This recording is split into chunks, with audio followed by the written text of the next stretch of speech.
Olá, seja bem-vindo ao mais novo programa Você Precisa Saber, o podcast que traz todo o conhecimento, experiência e profissionais que fazem a diferença.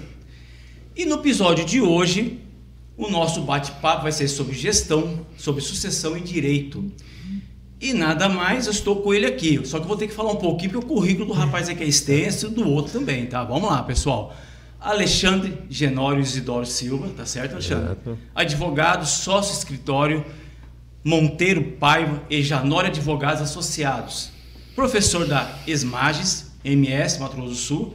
Juiz leigo da 6ª Vara do Juizado Especial da Fazenda Pública de Campo Grande, Mato Grosso do Sul. Conselheiro do Cicobi, Unic, Brasil. E especialista em Direito Tributário e Controle Externo de Administração. Você acha que eu tenho para gravar tudo isso aqui?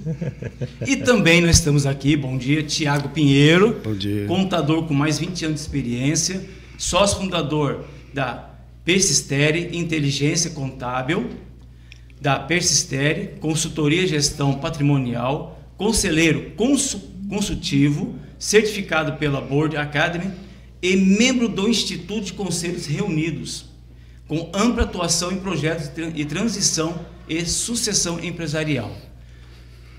Bom dia, Alexandre. Bom dia, Tiago. Seja bem-vindo a vocês dois aqui. Bom dia. Obrigado pelo convite mais uma vez, por estarem aqui no Estado Play, nosso canal aqui do YouTube. E antes de começar, eu queria que vocês apresentassem um pouquinho de vocês, né? Para a gente fazer o nosso bate-papo. Seja bem-vindo.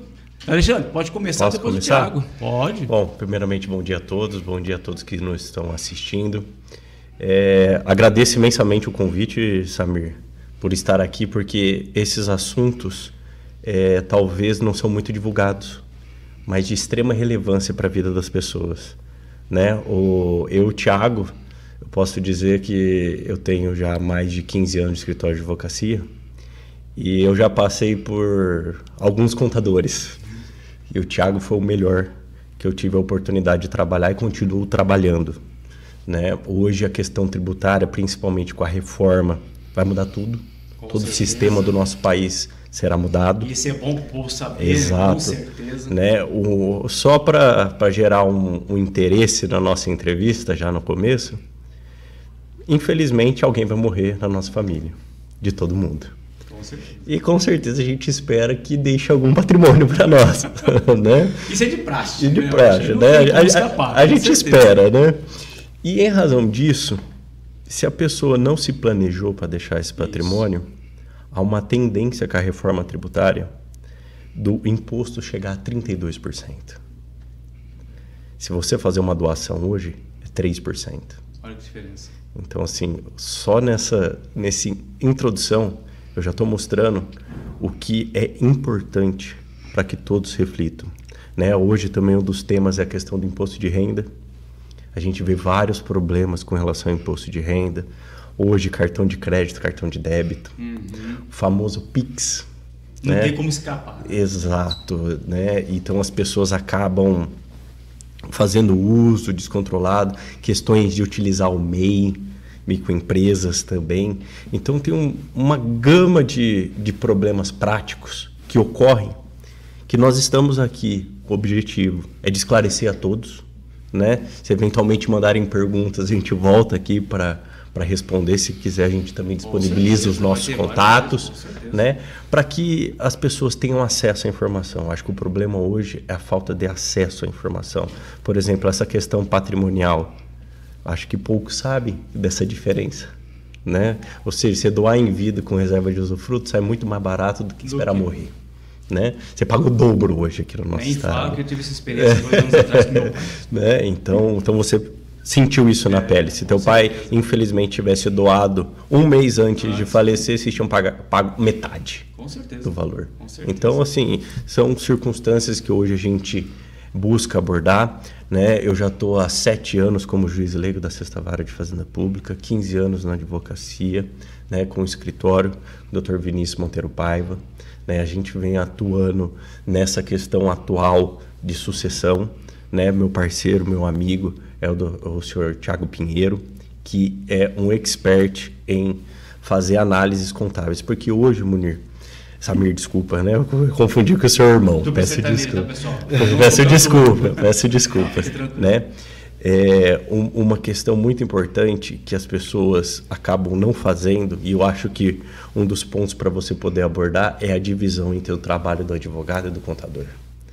As pessoas hoje chegam no escritório de contabilidade, muitas vezes exigem que o contador faça tudo.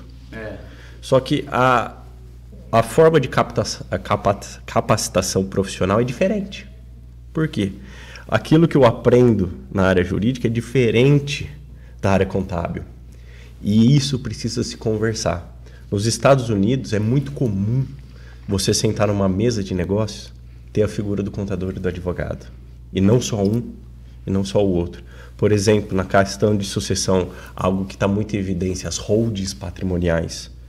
Hoje eu não consigo, eu posso criar uma estrutura perfeita juridicamente, mas quem vai operacionar essa estrutura perfeita é o contador. Se não tivermos em sintonia, isso vai gerar problema para o cliente, né? Então hoje até alguns contadores ficam chateados comigo, mas essa questão de hold eu faço exclusivamente com o Thiago. Por quê? Porque a gente se conversa praticamente todos os dias, ou um dia sim, um dia não, a gente está trocando. Por quê? Porque o cliente precisa disso. As pessoas precisam disso, desse diálogo entre os profissionais. Perfeito, perfeito. Muito bom, gostei mesmo. E é bom o povo saber, né, o Alexandre, que o crucial de hoje é que você falou, é tentar passar em vida e não pós a morte. Exato. Com certeza. Porque hoje os juros nossos é alto, as taxas são altas e a tendência é sempre aumentar cada vez mais. E sabemos que o governo sempre vai engolir na gente, né? Então não tem onde você escapar. Exatamente. Perfeito, tá? E essa parceria, que na realidade veio uma cultura lá atrás que nunca teve essa parceria, exato, né? Ou eu procuro um advogado ou eu procuro um contador. Exato. Hoje não, hoje você casa bem, exato, e sempre casou bem. É que não teve tanta informação como está tendo hoje. Exato. Tá, perfeito. Agora você, Thiago, fala um pouquinho de você para a gente começar nossas entrevistas aqui. Doutor Samir, eu fico agradecido pelo convite, agradeço pelos elogios do doutor Alexandre, um parceiro de longa data. Se me permita me apresentar, eu sou Thiago Pinheiro, fundador da Perstério Contabilidade, estamos aí há 20 anos na luta. Temos uma equipe grande lá, de profissionais que nos auxiliam, o sócio Alberto Matos, temos um quadro lá de 20 colaboradores.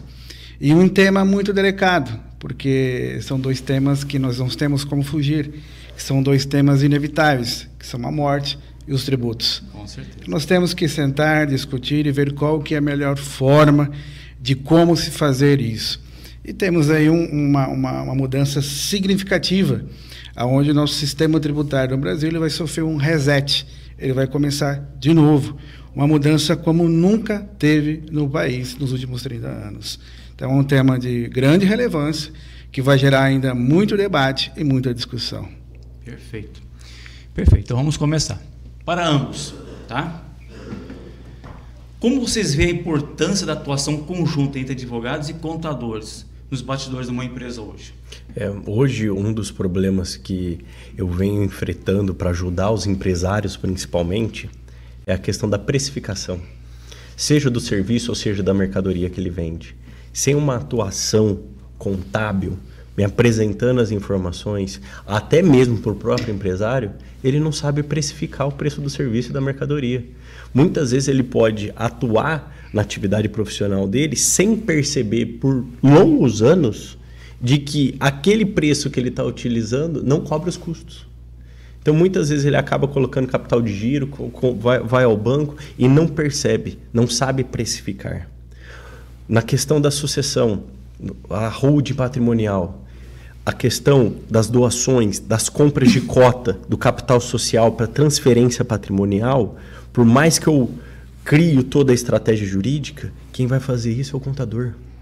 É o contador que vai fazer ano a ano essa análise de quanto é possível você fazer a compra e venda, distribuição de lucros.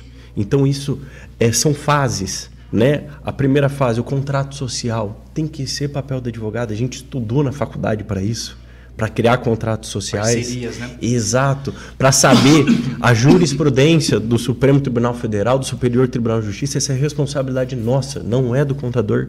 Então, para o empresário para a pessoa que está com problema de imposto de renda, é fundamental ter os dois juntos. Com certeza. Porque eu passo uma orientação para a pessoa, ela vai ter que passar essa orientação para o contador. E você concorda comigo que é o famoso telefone sem fio? Isso, perfeito. Né? Perfeito. A partir do momento que eu passo para a pessoa, para ela passar para outra pessoa, pode ter algumas informações importantes que o contador não recebe. Se o contador já está junto, o diálogo fica melhor, quebra esse telefone sem fio entre as pessoas. Então isso contribui muito para uma atuação cada vez melhor em prol das pessoas. Isso em parceria e equipe, com certeza. Né? E se o indivíduo quer procurar, ele procura quem primeiro hoje? Hoje até a nossa atuação já está tão umbilicalmente relacionada. Vai procurar primeiro o contador. Exato. Que aí o Thiago, ele me chama. E se eu vejo a necessidade dele, ele também. Eu chamo ele. E tem um caso, né, que eu acompanhei com o Thiago, que nós criamos toda a holding patrimonial desse cliente, e esse cliente buscou fazer investimentos. Só que ele tinha dúvidas em relação a como investir, onde investir. Nós fizemos uma reunião. Foi a primeira vez que eu vejo isso, e eu não vejo isso nem em outros estados aqui no país. Que esteve presente a instituição financeira representada por uma pessoa, o advogado e o contador, para saber qual que é a melhor estratégia patrimonial para aquela pessoa, curto e específico, de acordo com os desejos dela, né? A gente precisa interpretar o que a pessoa deseja, só que para isso precisa todo mundo falando a mesma língua. Perfeito, com certeza. Chegar a uma concessão só, né? Exato. Perfeito. Em quais momentos a presença de ambos profissionais se torna essencial para o sucesso do negócio? Bom, me permita apresentar 3 dados, porque toda empresa ela nasce com 3 situações. Ou ela vai ser vendida, ou ela vai ser herdada e sucedida, ou infelizmente ela vai quebrar. E onde é que entra o papel do contador e do advogado? São trabalhos contínuos. Antes que isso ocorra e que qualquer um dos 3 fatos isolados ainda ocorra, seja da melhor forma. Porque se ela for vendida, nós façamos o melhor plano de venda possível para essa empresa, através de um valuation e de um equity, que são processos de vendas da empresa. Se essa empresa ela for herdada ou sucedida, seja feito o melhor plano de sucessão para essa empresa. Ou, se infelizmente essa empresa ir para um caminho de liquidação, talvez uma recuperação judicial possa ajudar. Perceba que todos os 3 destinos sempre vai haver um acompanhar contínuo do parceiro contador e do parceiro advogado. É no dia a dia, é na dor de cada cliente. Porque às vezes o dono da empresa ele é isolado nas decisões. E aí que entra o papel consultivo e conselheiro desse empresário, porque às vezes ele para tomar, ele não quer, às vezes ele liga para você para tomar um café ou para um almoço, cara, me ajuda numa decisão, me ajuda qual o caminho a seguir. Aí que entram os 2 perfis, são indispensáveis. São 50% da decisão, onde quem define, quem tem a decisão final é o empresário, é o patriarca. Então, são papéis que são praticamente que é no dia a dia, Entende? E aonde que o advogado entra nisso? A orientação? Muitas vezes essa decisão que o Thiago está mencionando para nós, ela precisa da análise jurídica, para ver até o entendimento dos tribunais superiores em relação àquela decisão a ser tomada, as implicações. Por exemplo, ontem, o STF decidiu ontem que para expedir o formal de partilha não precisa da comprovação do pagamento do ITCD. Só que tem um porém. Sempre tem uma vírgula, né? Sempre tem uma vírgula. Ele consegue a expedição do formal de partilha, só que sem o pagamento ele não registra. Então, precisa desse plus, né? O contador vê a notícia, mas tem as entrelinhas que precisam ser passadas. E essas entrelinhas que fazem total diferença na atuação conjunta. Perfeito. Por isso que esse programa, Você Precisa Saber, é muito interessante, dos entrevistados que eu trago aqui, viu? É sensacional, tá, pessoal? Vamos lá. Para você, Alexandre. Quais são os principais riscos jurídicos que você observa nas rotinas das empresas atuais hoje? Hoje, eu vejo que a rotina tem tanto questão operacional, tanto de conformidade. O que é conformidade para as pessoas entenderem? É seguir de acordo com a lei, né? E um último ponto, que é aquilo que eu já mencionei para vocês, a precificação. Eu tenho que saber o custo da minha atividade operacional e muitas vezes da própria mercadoria, tudo que incide, ou seja, para eu vender uma água. Eu não tenho que ter um freezer, muitas vezes, para colocar ela gelada. Com certeza. Qual que é o custo da energia? Qual que é o custo do funcionário ali? Qual que é o custo do aluguel? Isso, tudo gera um custo. Então, essa análise já não é mais jurídica, é contábil. Uhum. Então, a contabilidade tem que estar muito fechada. E eu digo uma coisa, ó, dica. O Thiago não vai falar isso porque ele é o contador, mas eu posso falar. Hoje o cliente, ele chega no meu escritório, ele fala que o contador não pede o extrato bancário da pessoa jurídica dele, eu posso te afirmar, ele não faz contabilidade. Perfeito. E quantos chegam?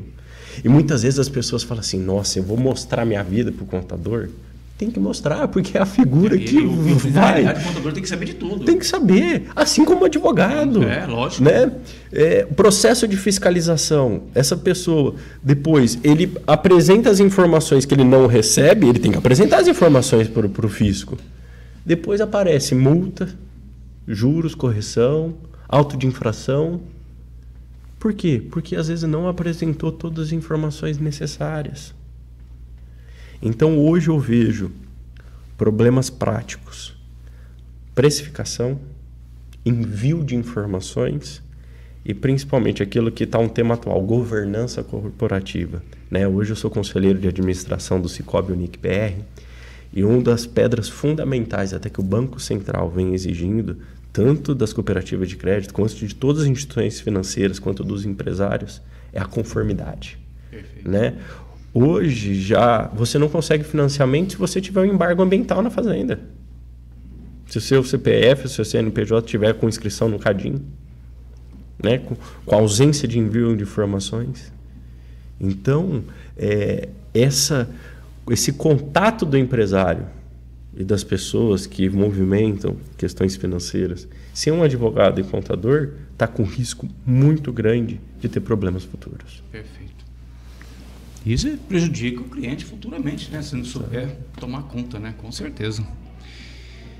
Tiago, como o contador pode ajudar a antecipar ou mitigar esses riscos na prática?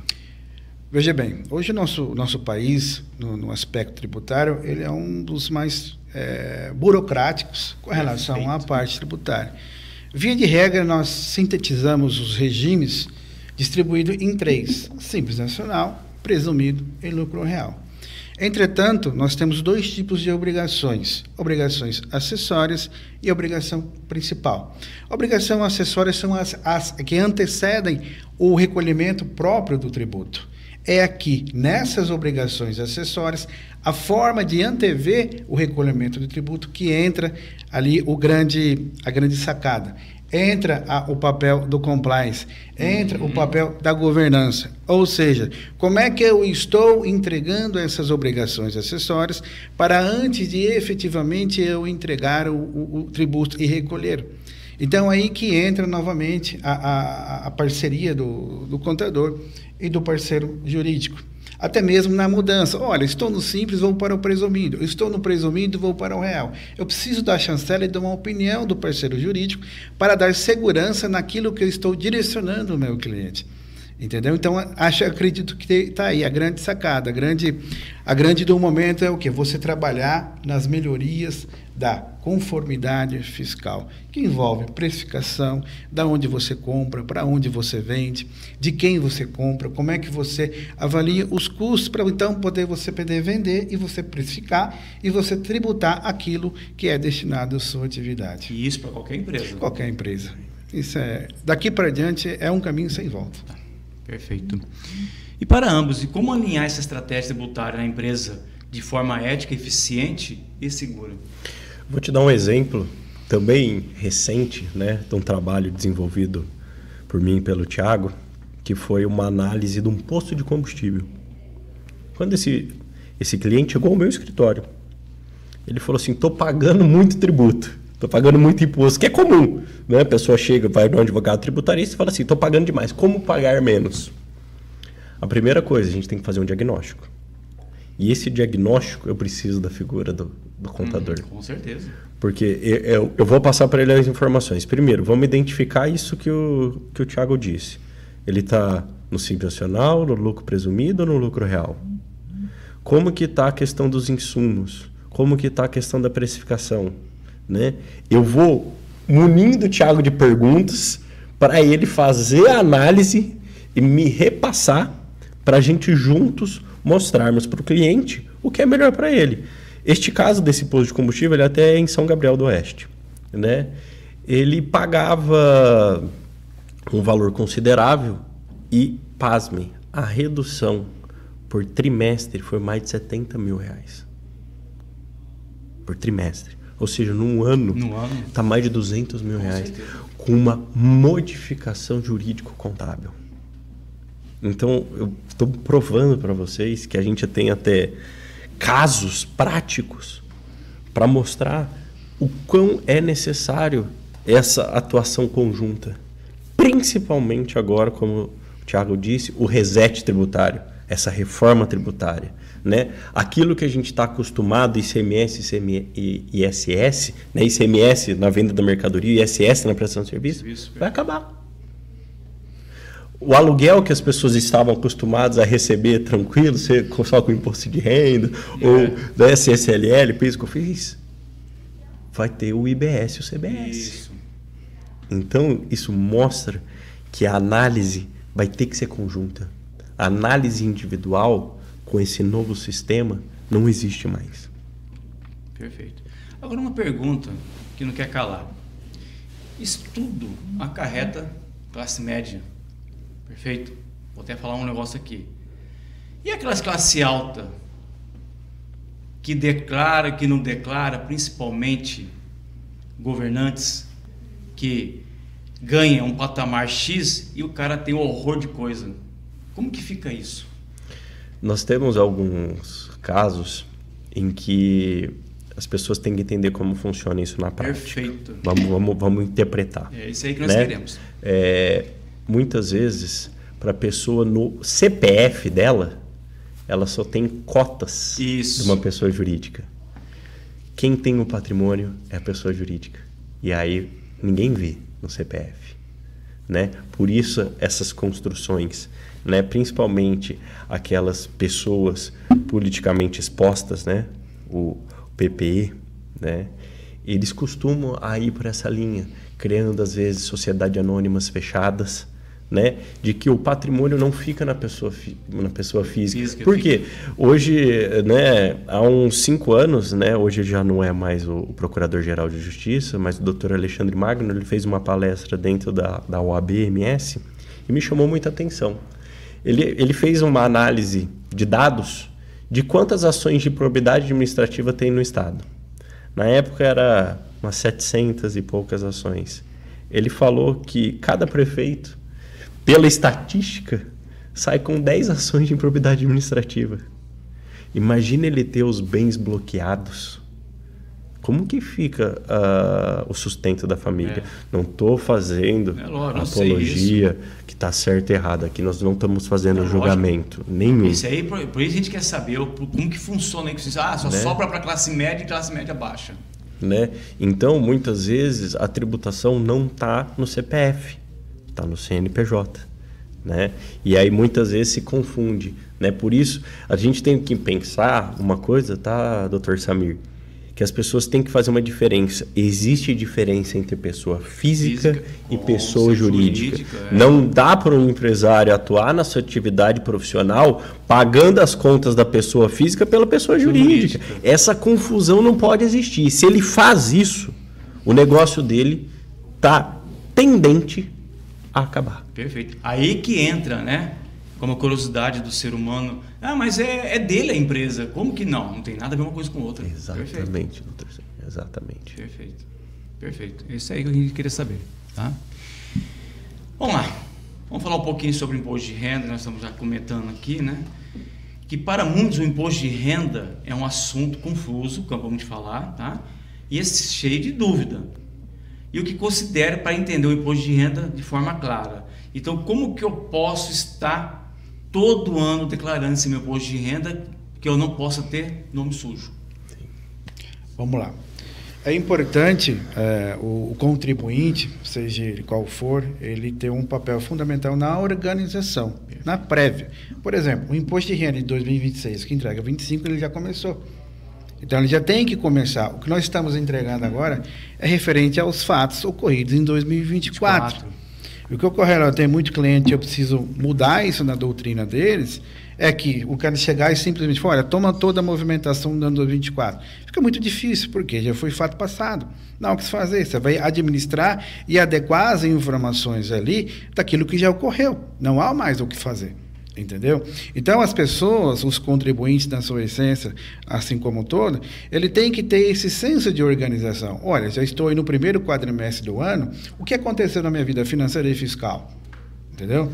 Então, esse ano já tivemos uma mudança muito significativa para os profissionais relacionados à saúde, que são aqueles profissionais físicos, pessoas físicas, médicos, fisioterapeutas. Não existe mais o recibo físico. Isso. A partir de janeiro de 2025, é todo o recibo digital saúde. Perfeito. Então, esses profissionais que atendem têm que se organizar e fazer esse recibo de saúde e lançar a sua obrigação acessória, que é a apuração do carnê-leão, esse publicável. E a pessoa que vai tomar o serviço tem que se atentar para isso. Porque as pessoas não sabem, talvez não tenham acesso a essa informação, assim como o profissional da saúde tem. Se eu vou tomar um serviço dessa pessoa, me dá um recibinho. Não, é o recibo de saúde. Entende? Então, o profissional liberal, que é pessoa física, tem orientação. A partir de hoje, é recibo de saúde, aonde já vai cair lá no seu GOV quando você importar. Perfeito. E já está tudo prescrito ali. Exatamente. Então, a pessoa ela tem que se organizar, tem que ter esse senso de organização financeira e fiscal dentro do ano corrente, para não ter surpresa desagradável. Para o próximo ano ter essa desconsideração. Perfeito. Só abrindo um parênteses aqui na atividade do doutor que é advogado, nós temos muitos advogados que atuam como pessoa física, doutor, que recebe como RPV. Então, ele, na essência, no âmbito do trabalho dele, ali é retido 3%. E ele não se atenta. A hora que ele vai informar isso, recolhe a diferença. Aí vem o susto. Aí não se organizou, não se atentou, é fato passado. Isso é próprio da pessoa mesmo que não estava sabendo. O tribunal já informou, o Banco do Brasil já informou. Não há o que se fazer. Você vai pagar mais imposto. Perfeito. E, doutor Tiago, o que hoje a população quer saber? O que hoje posso declarar? Saúde, que mais? As despesas dedutíveis? Isso, dentro As despesas dedutíveis permitidas são a saúde, que não tem limite, a educação, que é 3.561 por limite, que é um grande absurdo, não tem escola que você pague isso no ano, mas é o limite. Temos aí a despesa, a previdência privada, com limite de dedução de 12%, e para aqueles que são profissionais ligados à saúde, carnê-leão, tem as despesas do livro caixa que podem ser dedutíveis aí ao imposto de renda. Perfeito. Fora isso, aluguéis, os aluguéis, consórcio. Não, isso aí é informado em bens. Consórcio. Em bens. Consórcio, quando o bem ele não é adquirido, ou seja, você só pagou é bem. Agora, quando ele é contemplado, por exemplo, você adquiriu um consórcio, um veículo, seja ele através de uma carta de consórcio, você declara o bem e depois esse consórcio se torna dívida, um financiamento. Porque você tem um bem em troca do financiamento do consórcio, sobre uma taxa menor de juros. Perfeito. Em relação, continuando, eu tenho um bem, eu quero vender para não pagar muito imposto. Você me corrige, tá, doutor Tiago? Eu preciso comprar outro bem, então eu vou pagar sobre a venda. Sim. O que acontece? O ganho de capital é custo de aquisição versus valor de venda. Aí eu abro um parênteses. Este imóvel é urbano ou rural? Se ele for urbano, ele vai pegar lá essa data de aquisição. Exemplo, se você adquiriu um imóvel lá em 2010, ele foi por um valor bem menor do que se atualizar o bem. A única duas formas que se pode atualizar é reforma, desde que averbada em cartório e acrescer esse imóvel. Recentemente, em 31 de dezembro, o governo ele possibilitou a majoração desse imóvel sobre a aplicação antecipada de um tributo de 4%. Só que ele colocou condição. Falou, você não pode vender durante 10 anos. Então, não é o caso. Então, via de regra, você pega o custo de aquisição mais melhorias e reformas se tiver, e apura-se a diferença, aí a depender, até 5 milhões, 15%. É claro que, a depender da data de aquisição, tem o CFR. O que é isso, CFR? Os fatores de redução, que são apuráveis dentro do próprio programa de apuração. Então, tem variáveis, dependendo do ano de aquisição, o valor e o valor da venda. Perfeito, perfeito. Bem explicadinho, muito bem explicado. Doutor Alexandre, vamos partir, a gente falou no comecinho da entrevista lá, sempre um vai ter que afastar da gente, né? Vai lá para cima. Não é verdade? Exato. Isso é de praxe e é fisiológico também, né? Lógico. Tá entrando um pouquinho na minha área de saúde aí.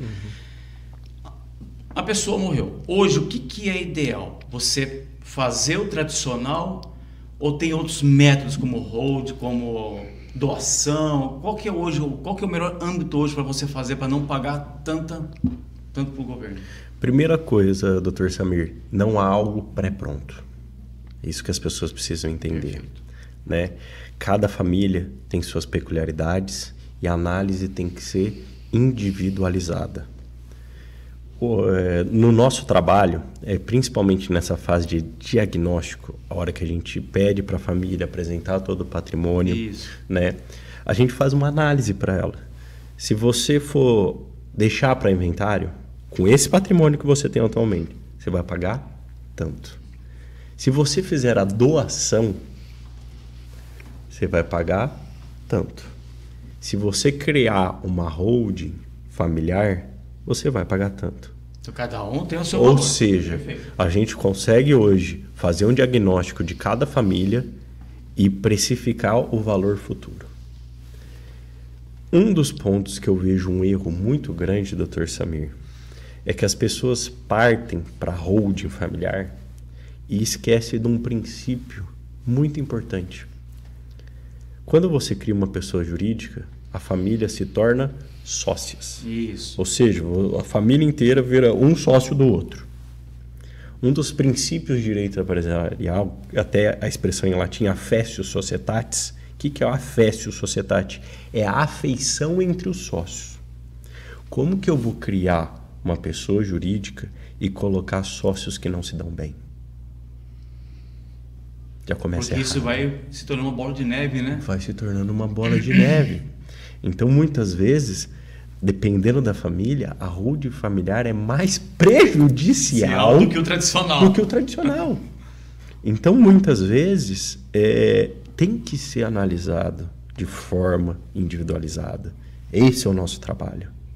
É conseguir ver o que é melhor para aquela família. Porque senão depois o problema, ao invés de ser menor, ele se torna muito maior. Muito maior. Né? Você mencionou que passou, infelizmente, por uma questão de inventário. Né? Eu passei também na minha família e ali é muito importante, parece que a pessoa precisa sentir na pele, né? Depois que ela sente na pele, ela fala assim, eu vou fazer diferente. Eu não vou fazer, né? Eu vou fazer diferente. Isso já é uma mudança significativa familiar. Mas um ponto também que eu quero deixar de reflexão para todos que nos estão ouvindo, tá, Dr. Samir, é o seguinte.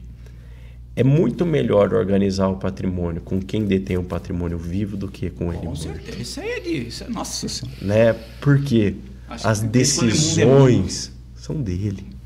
Então, assim, com todo respeito, mas eu não vejo lógica nenhum no nosso sistema deixar transmitir patrimônio depois que morrer. Com certeza. Outra coisa, gera conflito familiar, aí de repente é uma família grande, o cara deixou uma coisa só para todo mundo, um quer vender, o outro não, é uma bagunça atrás de coisas que você morre e o imóvel está lá no chão ainda. Ou seja, inventário, quando as pessoas tomarem consciência, vai estar em desuso. Tende a não existir. Mas isso, óbvio, vai existir? Vai.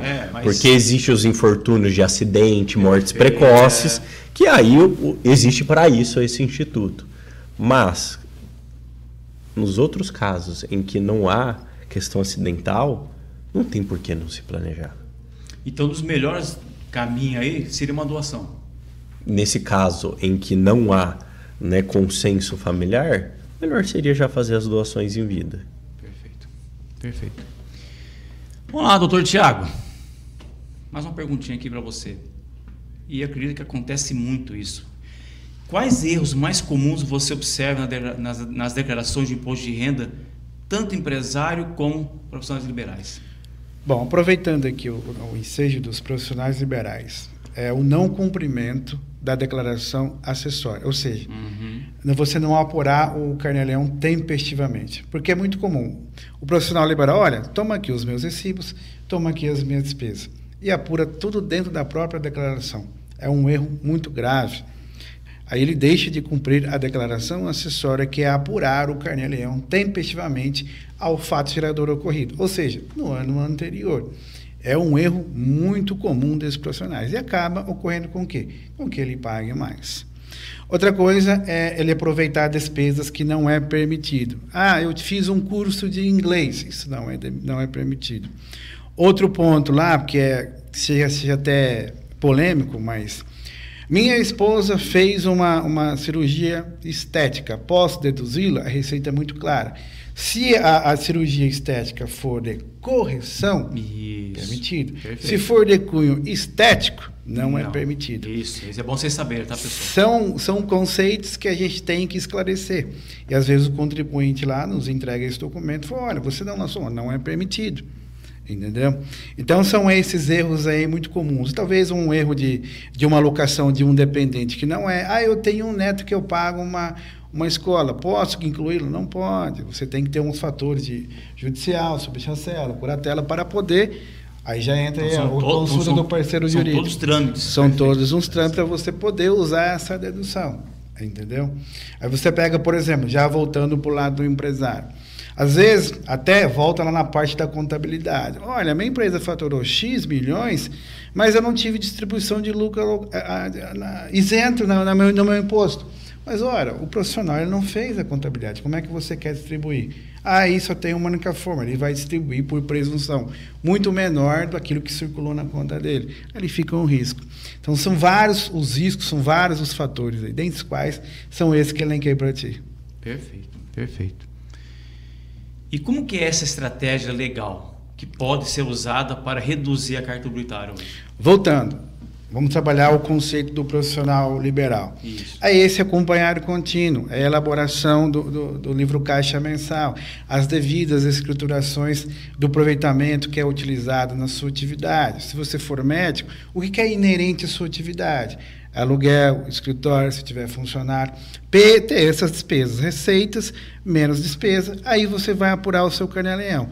Detalhe, esse imposto que você paga, isso pode ser talvez revertido para você de forma de restituição. Perfeito. Olha só a vantagem, em vez de você ter que pagar... O pessoal sempre leva o lado negativo, Exatamente. né? O pessoal só tem que pagar. Exatamente. Talvez você, no seu ajuste com a sua atividade profissional, atrelado à sua atividade de filho, despesas com convênio, você pode trabalhar a sua declaração de uma forma que isso se reduza, ou talvez você tenha imposto a restituir, a depender do caso. E isso, doutor Tiago, eu posso fazer mensalmente ou eu posso deixar acumular para o ano que vem? Olha, é aconselhável mensalmente, é a obrigação do mensalmente. Para não ficar... Exatamente. Para aproveitar as informações tempestivamente. E fazer e não recolher o tributo de maneira atrasada com juros e multas. Perfeito. Certo? E doutor Samir, olha o ponto do extrato bancário. É esse. É o contador conseguir fazer a contabilidade. Por isso que as pessoas têm que entender que o contador está para auxiliar da melhor forma possível. Então não dá para ficar escondendo informações. Não, nem tem como hoje em dia. Não tem. Desculpa falar essa palavra. Não sei se o cara seja muito mal informado, né? Para não falar outra palavra. É raro, mas acontece. Não, tem. Não, eu sei que existe, doutor Tiago. Existe muito. Agora, para vocês dois, em relação a essa discussão que está no Congresso de R$5 mil, vai mudar para o melhor ou vai mudar para pior? Como professor até de direito tributário, né? Nós temos que fazer uma análise e essa análise ela não é partidária de forma alguma, não é de esquerda, não é de direita, não tem nada a ver. Isso é geral para a população brasileira, com certeza. Exato. Independente de política, viu, pessoal? Quando vocês entendem um pouco do sistema tributário nacional, você começa a perceber que imunidades e isenções, Eu acho que elas têm que existir, principalmente para fomentar algumas atividades, por exemplo, assistência social e educação, é o que as pessoas precisam, saúde. Mas, ao mesmo tempo, não pode trazer isenções para aqueles que têm capacidade de contribuir. O que eu estou querendo dizer? A partir do momento que a pessoa não paga até R$5.000, você concorda que aquele que está ganhando um salário mínimo, aquele que está ganhando 4.500 está na mesma situação? É a mesma coisa. Mas é diferente. Lógico. É diferente. Talvez aquele com 4.500, ele poderia contribuir um pouquinho, e aquele que recebe com salário mínimo não. Por que eu estou falando isso? Porque o custo da máquina pública, ela tende a aumentar cada vez mais. Né? Se você for pensar, você já parou para pensar por que existe refis? Isso. E por que é no final do ano? Porque tem a folha do 13º do funcionalismo público. A gente tem que entender como as coisas funcionam. Tudo é um né? Eu até falo para os meus alunos, quando a gente entende direito tributário, parece que tira um véu da nossa frente e a gente começa a entender como o mundo funciona. É uma coisa tão interessante para todo mundo. Sabe? Exato. Eu fico triste, ainda como professor, de não ter tido direito tributário na escola. Precisava. As pessoas precisam entender o que elas vão enfrentar no futuro. Porque os tributos, é como a morte e os tributos, né? Tem até uma frase, essa frase do presidente americano, né? Ela é inerente à nossa vida. Eu até brinco com meus alunos na primeira aula. Eu falo o seguinte: você nasce com direito tributário. Eu ia falar isso agora. Morre com direito tributário. Nasce pagando imposto e morre pagando imposto. E se não se planeja, deixa para os seus herdeiros o direito tributário. E já nascemos com dívida, viu? Né? E eu queria ressaltar, inclusive, 2 pontos, já que a gente entrou nesse assunto do imposto de renda. Um, que diz respeito à inteligência artificial. Isso.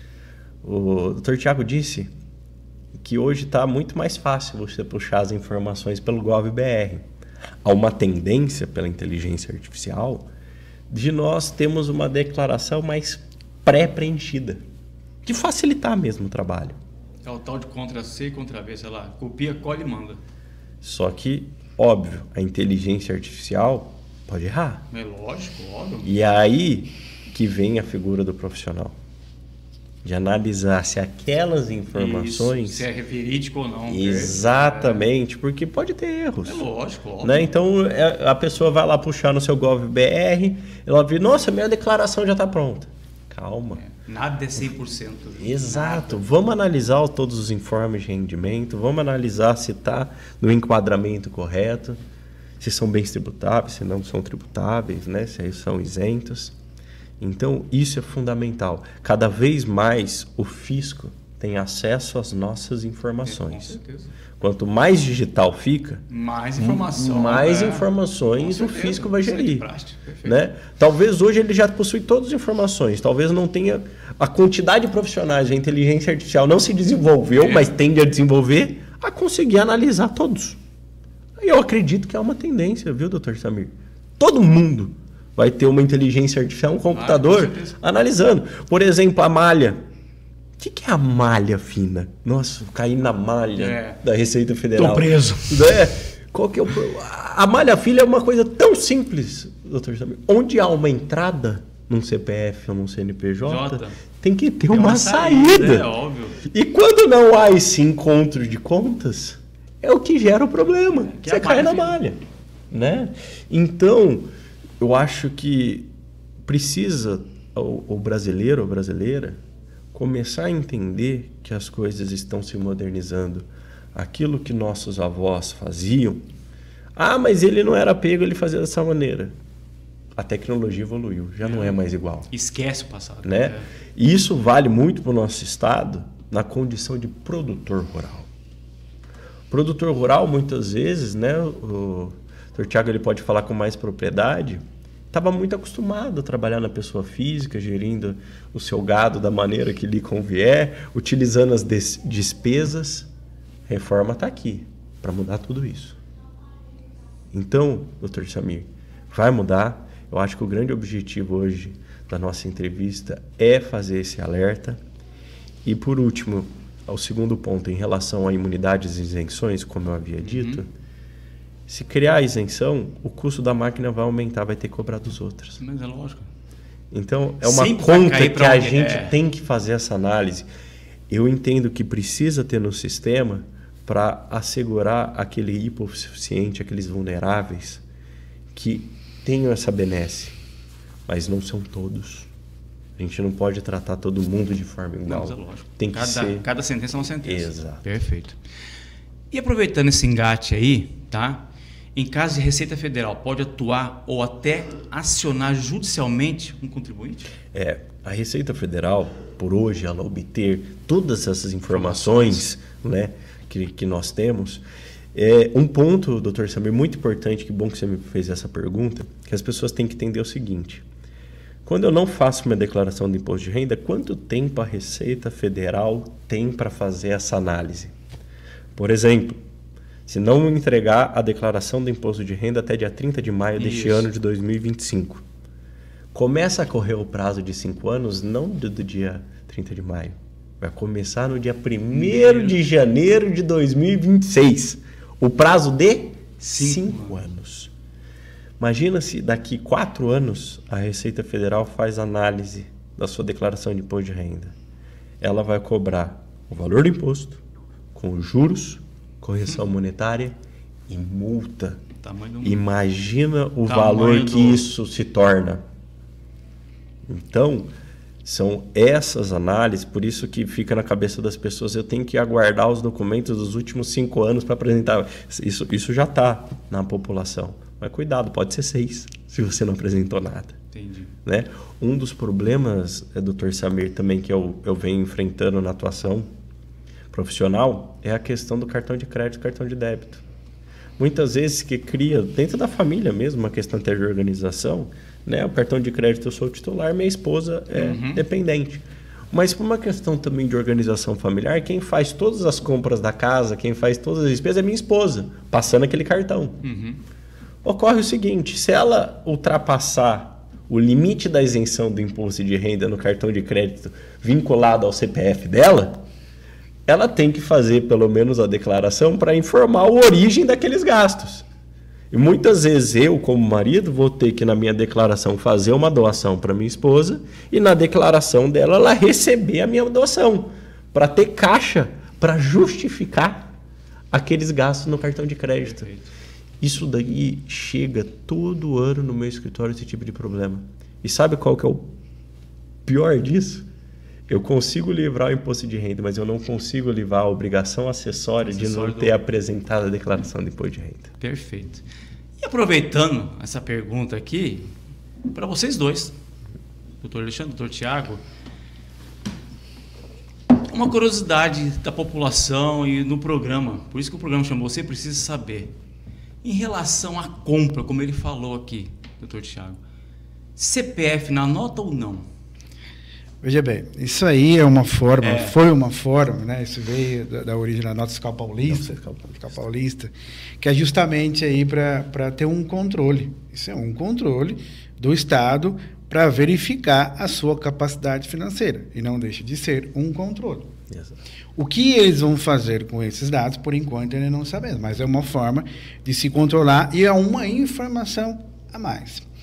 Me permita dar um gancho ali com relação à isenção dos R$5.000. É importante saber que a contrapartida disso, segundo o projeto, é tributar os rendimentos isentos. Distribuição de lucros, R$600.000 que excedeu um ano, ou seja, R$50.000 mês. Quem tem esse rendimento vai ser tributado de 10%, que é uma forma dele suprir essa isenção. Mas é importante, doutor, a gente voltar lá em 1995, quando surgiu a isenção da distribuição de lucro. Isso. Ou seja, em um ano de 1995, o governo, em época, disse: eu vou isentá-lo a distribuição de lucro. Sobre uma contrapartida, eu vou criar um imposto adicional, chamado adicional 10%, para quem é lucro presumido e lucro real. Então, isso que é intitulado isento, foi criada uma taxação na época para isso. Esquecem disso. Então é importante a população saber que não foi dado de graça, para o governo não é dado de graça. Ele pede uma contrapartida de volta. Ele concedeu a isenção, mas criou-se esse adicional. Quem é tributado no lucro presumido e no lucro real tem esse imposto adicional recolhido e apurado a cada trimestre. Esqueceu-se disso. E estão criando uma nova tributação sobre algo que já foi tributado. Já teve um adicional para isso. E as pessoas esquecem. Exato. Não levantam isso. Perfeito. Entendendo? Isso é bom a gente sempre saber, com certeza.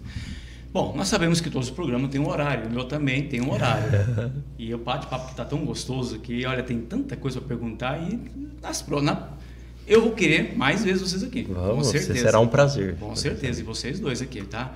E antes de encerrar, doutor Alexandre, doutor Tiago, cada um vai passar uma informação para a população, o que é necessário hoje. Para todos que estão nos assistindo, vocês tendo dúvida, procure um profissional. Com certeza. Procure um profissional, seja o contador, seja o advogado, porque eles vão analisar, principalmente, a necessidade ou não dessa atuação conjunta, né? Antes de fechar a declaração do imposto de renda, procure esse profissional, porque às vezes um fato do rendimento de você colocar lá pode mudar muita coisa. Com certeza. Então, é mais seguro você fazer uma consulta do que depois você receber o problema futuro. Perfeito. Doutor Thiago? Bom, queria agradecer o convite, mas eu só queria alertar para as pessoas que estão nos ouvindo que hoje praticamente tudo aquilo que você faz, o governo já sabe. Se você compra ou vende um imóvel, o cartório informa através do DOI. Se você recebe aluguel ou paga aluguel, as imobiliárias informam, uma obrigação acessória. Se você vai numa consulta, os profissionais informam no Carnê-Leão ou informam no DIMED. Se você faz uma compra, uma transferência de qualquer valor, passado um limite de R$5.000, pessoa física, e um limite de pessoa jurídica, existe uma obrigação acessória que chama e-financeiro. Ou seja, todas as informações já estão lá. Então, se atente com isso. Organize a sua movimentação financeira previamente, mensalmente, e trabalhe isso, que você vai evitar problema e talvez você vai pagar menos imposto ou a sua instituição vai ser maior para os casos de contribuintes. Perfeito, perfeito. Bom, eu quero agradecer ao doutor Alexandre, doutor Tiago, pela presença mais uma vez aqui, que o bate-papo está muito gostoso e realmente eu vou querer vocês mais uma vez aqui para a gente agregar com a população para saber mais informações sobre direito tributário, sobre a contabilidade tributária e assim por diante, para o povo saber realmente o que eu necessito fazer, tá? Quero agradecer a vocês, que vocês tenham um ótimo dia, uma ótima semana e um feriado, né, para quem gosta de pescar. Né? Eu e o doutor Alexandre vamos para a academia, sempre, né? A gente se encontra muito lá. Exato. Então tá bom, eu agradeço vocês, muito obrigado, tá? Muito esclarecedor de vocês aqui. E vocês aí, do outro lado, que estão seguindo aqui nas redes sociais, pelo YouTube, no canal Estado Play, e no nosso programa Você Precisa Saber? Só uma dica, eu não sou advogado e muito menos contador, eu sou da área da saúde. Saúde,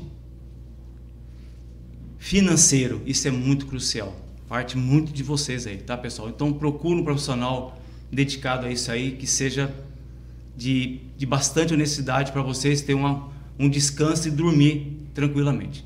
A todos vocês uma ótima quarta-feira e até o próximo programa.